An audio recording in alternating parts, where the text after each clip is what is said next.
It looks like Georgia finally has its quarterback in JT Daniels. The problem is that it seems to have found him as every other aspect of the team falls apart. Daniels carried Georgia all night as he shredded Mississippi State. He threw for 401 yards and 4 touchdowns in the win. Those numbers top anything he did in his time as a freshman at USC. It was literally the best game a Georgia quarterback has had under Kirby Smart, as he threw for the most yards in a single game during the Smart era.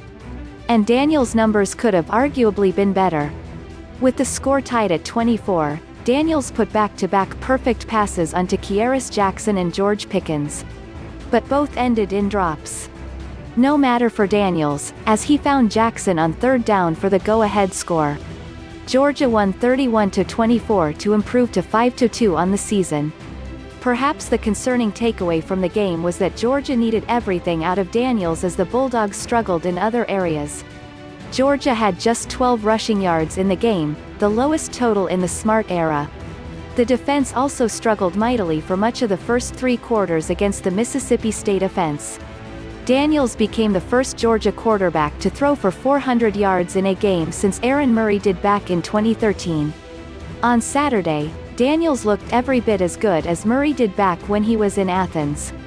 Maybe that's enough to overlook some of the obvious problems with Georgia on Saturday night. Georgia football defense struggles again. Sharpens lateMississippi State didn't have a Heisman Trophy contender at quarterback.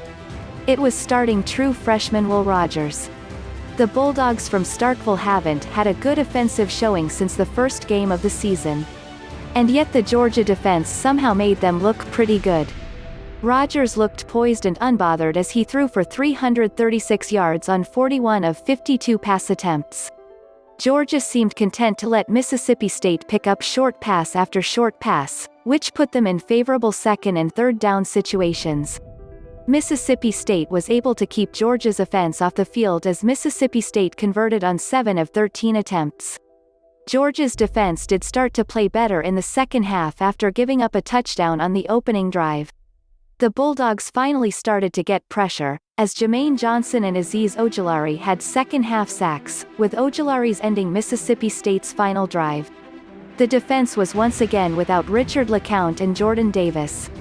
But should losing those 2 players merit such a steep drop-off in play?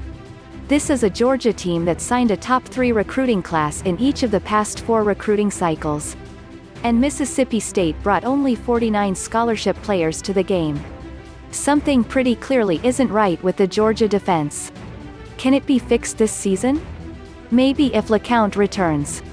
But one player, even someone as good as LeCounte, should not make an entire defense.